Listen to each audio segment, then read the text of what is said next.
ఇదిగోండి. రే, ఎదురింట్లో మంచి లెక్క దిగినట్టుంది. అవును సార్. లెక్క కూడిక తీసివేత. మంచి వయసులో కుడికే సార్. కాకపోతే పక్కనే వచ్చిన తీసివేతగా ఉన్నాడండి. తీసివేత కదా, స్టేషన్ లాగా బాగరించేద్దాం.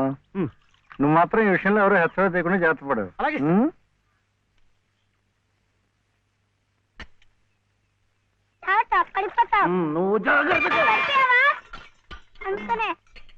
పట్టుకోమనే నాకు కూడా.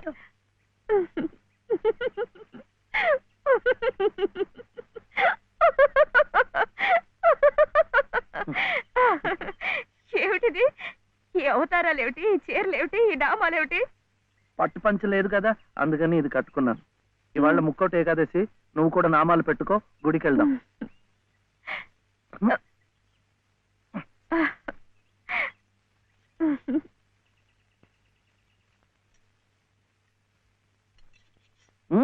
వద్దు, ఇవాళ ఉపవాసం.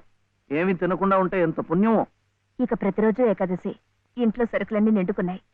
రోజు ఉపవాసం ఉంటే ఇంకా ఎంత పుణ్యమో. వద్దు వద్దు, వద్దురా వద్దురా, ఇది చూస్తే నాకు ఆకలేస్తుంది. మనం గుడికి వెళ్ళిపోదాం, అక్కడ సినిమాలు చూపిస్తున్నారట. భక్తి సినిమాలు చూస్తే ఆకలేదు. డబ్బు ఇవ్వక్కర్లేదు, ఊరికే చూపిస్తున్నారు. మొదటి సినిమా పాత సంపూర్ణ రామాయణం చూస్తూ నిద్రపోవచ్చు.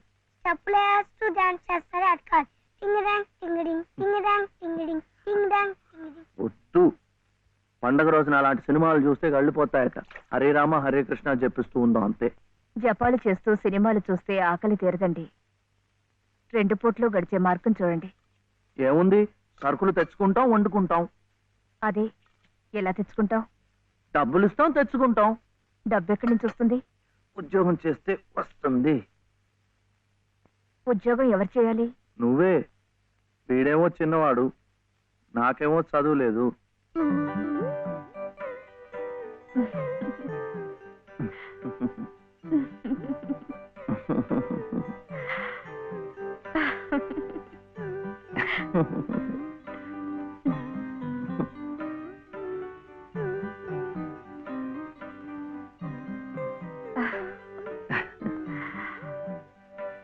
అలాగే సార్. సార్, కూడి గారు బయటికి వెళ్ళారు. పెద్ద తీసేవాత చిన్న తీసేవాత మాత్రం ఇంట్లో ఉన్నారు. అయితే ముందు వీళ్ళు భాగరించేస్తాను, తర్వాత తిరిగి కూడికి చేసుకోవచ్చు.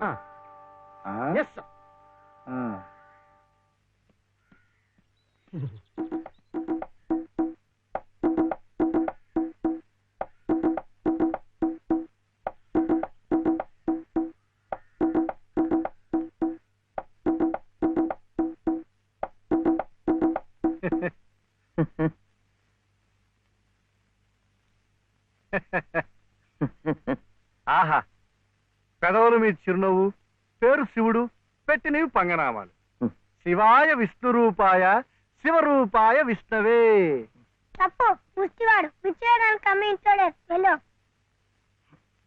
ముష్టివాడైతే బొగ్గులవి ఇంత లావుగా ఉండవు. తిండి లేకుండా ఎండిపోయి ఉంటాడు. కూర్చోండి. ఏమిటి బాబు, నీ చెయ్యి మీద కూర్చున్నానా? చీర. చీర మీద కూడా కూర్చున్నానా? లలిత చీర. లలిత చీర? ఆహా, మనిషిలాగే చాలా లలితంగా ఉందయ్యా. ఏమిటక్కడ కనిపించరు? లలిత గారు లేరు. లలిత గారు ఉద్యోగానికి వెళ్ళారు. అన్నన్న చెట్టంత మొగాళ్ళం మనం ఉండి మొగ్గలాంటి ఆడదాన్ని ఉద్యోగానికి పంపిస్తా ఉంటాయా? ఛా, అసలు ఆడదంటే ఏమిటి? స్త్రీ. స్త్రీ అంటే ప్రకృతి. ప్రకృతి అంటే ఆడది. స్త్రీ, ప్రకృతి స్త్రీ. అటువంటి స్త్రీ స్వరూపాన్ని మన ఇల్లు కాదని అర్థమైన గడపలు తొక్కిస్తా ఉంటాయా? చిచిచిచిచియా. ఈ విషయం వినగానే మగ పురుషుణ్ణి నా తలే కాళ్ళ దాకా వెళ్ళిపోయింది. మరి నీ తల ఎక్కడి దాకా వెళ్ళిపోయిందో నాకు తెలియటం లేదు. తప్పే. పాపం లలిత చాలా కష్టపడుతోంది. కానీ నాకేమో చదువు రాదు, వీడేమో చిన్నవాడు. ఇవన్నీ అడ్డంకులు కావు, కాకూడదు, కారాదు. మగాడి ఏకైక లక్ష్యం ఆడదాన్ని పోషించడం, ఆ ప్రకృతి స్త్రీ ఆడదాన్ని సుఖపెట్టడం. ఇది నా థియరీయే కాదయ్యా. ఇంగ్లీష్ వాడు కూడా దొరసానమ్మల్ని పోషించుకోవడానికి బెగ్ బారో ఆర్ స్టీల్ అన్నాడు. బెగ్ ముష్టెత్తుకో, వారో అప్పు చెయ్యి. మళ్ళీ తీర్చలేం కదా. వద్దు, అందుకే స్టీలు దొంగతనం చెయ్యి. చేలో పెడతారు. కరెక్ట్, అందుకే ముష్టి బెస్ట్ అని ఫస్ట్ ను పెట్టాడు. తప్పు, గుర్తెత్తుకోకూడదు. కుర్రవేళకి అర్థం కావటం లేదు. పసజ్ఞానం. ముష్టెత్తుకోవడం తప్పులేదనమాట. ఇప్పుడు ఇప్పుడు ఇప్పుడు నువ్వు నాకు ఇచ్చావయ్యా. మీరు కూడా నాకు చాలా నచ్చారు. అయితే మీరు బాబుని చూసుకోండి, నేను వెళ్ళి ముష్టెత్తు. అమ్మమ్మమ్మమ్మ, సత్తు ఉన్న నిన్ను చూస్తే సత్తు పావలా కూడా వాళ్ళు వెయ్యరయ్యా. నీతో ఈ పసివాడిని తీసుకెళ్ళావనుకో, పాపం పసివాడిని 10 రూపాయలైనా ఇస్తారు. Child sentiment. ఈ ఏర్పాట్లన్నీ నేను చేస్తాను, కానీ ప్రకృతి స్త్రీని పోషించడం కోసం 2-3 గంటల దాకా తిరిగినా పర్వాలేదు. తిరుగు. నువ్వు నా కంటి ముందు సంగీత సాధన చేస్తున్నట్టే ఉంది. ఇంతలో ఎన్ని మార్పులు! శృతి తప్పకుండా ఆ రాముణ్ణి గానం చేసే నీ బ్రతుకు ఆ రామాలయంలోనే ఈ మలుపు తిరిగిందంటే అంతా భగవదీచ్ఛ. అంతా మన మంచికే జరిగిందమ్మా. బాబు కులాసాగా ఉన్నాడా? ఎక్కడ? ఆయన దగ్గర వదిలేసి వచ్చాను. మాస్టారు, మీరు నేర్పిన సంగీతమే నాకు ఉపాధి కావాలి. నువ్వేం కంగారు పడకమ్మా. నాకు తెలిసిన 4-5 ఇళ్లలో నీ సంగీత పాఠాలు ఏర్పాటు చేస్తాను, సరేనా?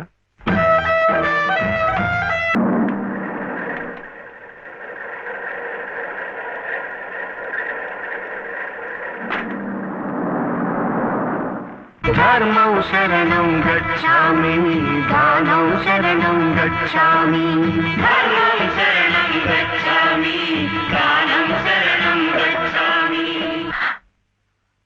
పాపం ఆ ముష్టి వాళ్ళకి వేద్దామని. బాలయ్య, ఏమమ్మా? వాడు వాడు నా మనవడయ్యా.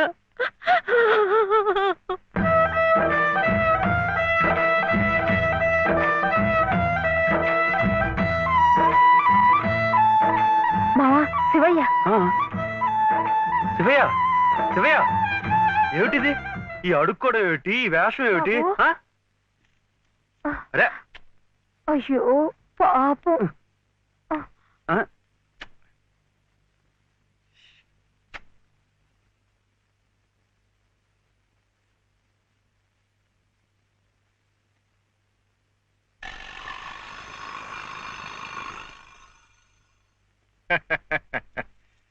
శివయ్య గారు వెళ్తూ నాకు ఈ తాళం చెవి ఇచ్చి వెళ్ళారు. అప్స్టేర్స్.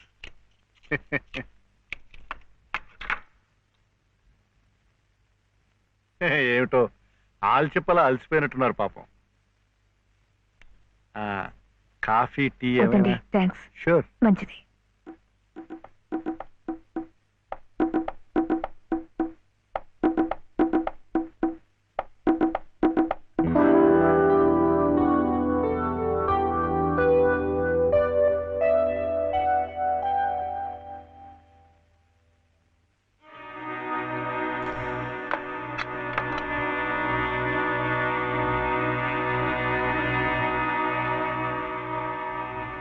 తీసుకోండి ప్లీజ్. ఇరుగు పొరుగును. మీరు అలసిపోతే నేను ఆదుకోవాలి, నేను అలసిపోతే మీరు ఆదుకోవాలి. అదేమిటోనండి నా జాతకం. ప్రకృతి స్త్రీ నా కళ్ళ ముందు కష్టపడుతూ ఉంటే చూడలేను, చూస్తూ ఊరుకోలేను. మీ సమస్యలు ఏమిటో నాకు చెప్పండి. ఆర్థిక సమస్య, దాంపత్య సమస్య, ఏ సమస్య అయినా తీర్చగలను, న్యాయం చేయగలను. మీ సహకార సానుభూతి నాకే వక్కర్లేదు, వెళ్ళండి. చూడు శివయ్య అర్ధరాత్రి దాకా ఇంటికి రాడు. నువ్వు ఒంటరిగా ఉన్నావు, అందంగా ఉన్నావు, నేను ఒంటరిగా ఉన్నాను, ఆకలిగా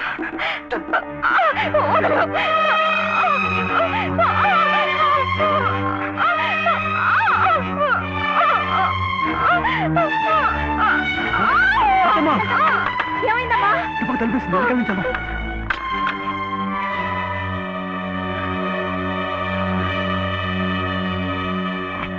అంత పని చేశాడా ఆ నా కొడుకుని? నువ్వు ఏం జరిగింది? ఇంత తొందరగా వెళ్ళిపోతున్నారు పాపం. ఏం జరిగిందా? నువ్వు లేనప్పుడు ఆ అమ్మ చేసి బలాత్కారం చేయబడియా? అలాంటి నరికి ముక్కలు చేయాలి. నన్ను ఇంత జరిగిన మగాడిని చూస్తూ ఊరుకోవాలా? వాడిని బతకనీయకూడదే, ముక్కలు ముక్కలుగా నరికిపోతేది.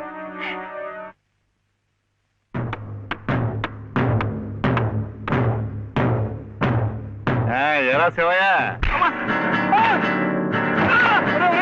అడుక్కోవడం నేర్పారు కానీ కొట్టడం కదా.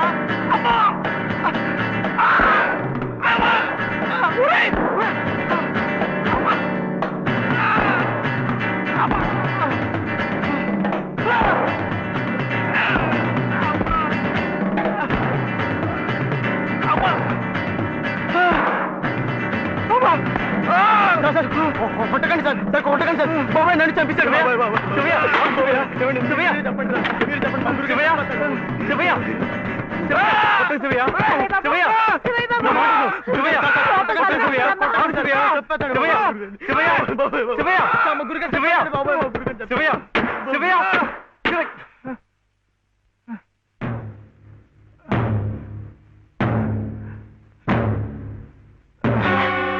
చచ్చిపోయారు బాబోయ్ మా గురుగారి చంపించాడు బాబోయ్ పని చేశారండి ఆయనకి ఏదైనా జరిగితే మన మీదకి వస్తుందేమో డాక్టర్ దగ్గరికి తీసుకెళ్తే గురుగారు బాబు గురుగారు చచ్చిపోయారా గురుగారు గురుగారు గురుగారు మా గురుగారు చచ్చిపోయారు గురుగారు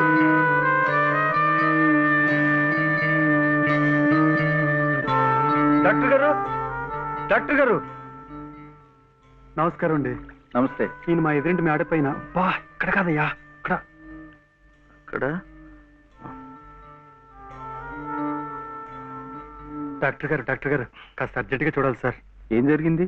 అది మెట్ల మించి దిగుతుంటే కాలు జారిపడ్డారు. నేనే కొట్టానండి. మీరా? నేను లేనప్పుడు. అది కదండి, రెండో అంతస్తు మేడ మెట్ల మించి దిగుతున్నప్పుడు కాలు జారినట్టుంది. పాపం. అబద్ధం, అన్ని అబద్ధాలే. నేనే కొట్టానండి. వీడు చాలా తప్పు చేశాడు కదు వెంకటస్వామి, అందుకని నేనే కొట్టా. ఏమిటండి మీరు కాసేపు నోరు మెదుపుకుంటూ ఉంటారా? నిజం ఏమిటో అడుగు. వెంకటస్వామి, శివయ్య ఇంటికి పద. నువ్వు కూడా ఏమిటి నిజం ఏమిటో చెప్పండి. ఇక్కడి నుంచి పద, అక్కడికి వెళ్ళి మాట్లాడుకుందాం. ముందు నువ్వు వెళ్ళు శివయ్య, అక్కడికి వచ్చి మాట్లాడుతున్నాను కదా, నువ్వు వెళ్ళు.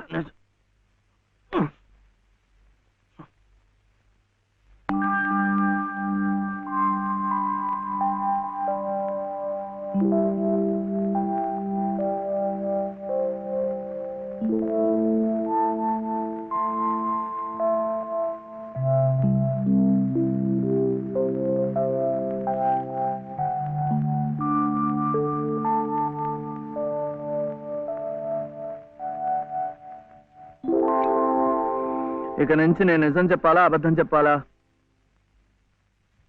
మీరిద్దరూ భోంచేశారండి? ముందు నేను అడిగిన ప్రశ్నకి సమాధానం చెప్పు. నిజం చెప్పాలా అబద్ధం చెప్పాలా? నిజం చెప్పాలా అబద్ధం చెప్పాలా? ఏమిటండి ఆ మొండితనం? మరి డాక్టర్ దగ్గర నిజం చెప్తే ఎందుకు నోరు మూసేశారు? ఆ దుర్మార్గుడికి ఏదైనా అయిందే అనుకోండి, మీరే చేశారని జైల్లో పెట్టరు. అందుకని అబద్ధం చెప్పనా? అది బామ్మేమో అబద్ధం చెప్పొద్దు అంది, నువ్వేమో నిజం చెప్పొద్దు అంటున్నావు. ఎవరి మాట వినాలో ఏం చేయాలో నాకు అర్థం కావటం లేదు. పెళ్ళారి లోపల నిజం చెప్పాలో అబద్ధం చెప్పాలో చెప్పేసేయండి అంతే.